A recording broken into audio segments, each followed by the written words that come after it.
You've built your CV from the ground up. Now it's time to clean it up and get it ready to send. In this lecture, we'll walk through a practical checklist that helps you spot what's working, what's not, and what to fix. You won't need a template or a sample. We're focusing on the mindset and small actions that can instantly upgrade your final draft.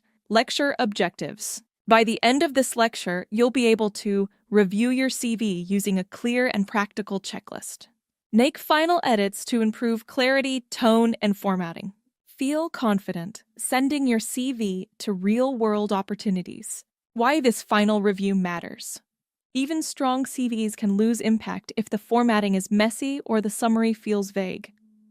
Recruiters often skim your CV in under 10 seconds. That means every section, especially the top half, needs to make a good first impression. The goal isn't to rewrite it again. It's to polish what you already have and remove anything that causes confusion or slows the reader down. Final self-review checklist. Let's discuss what to check before sending out your CV.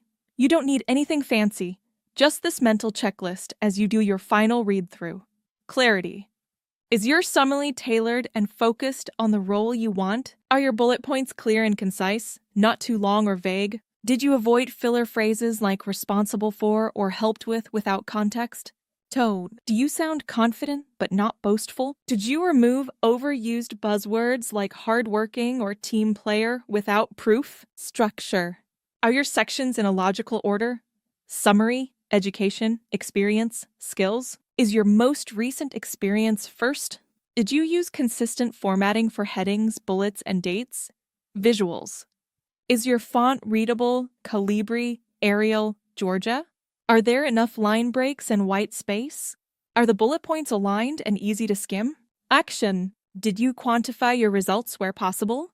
Is your CV 1 to 2 pages, depending on your experience? Did you proofread names, job titles, and grammar?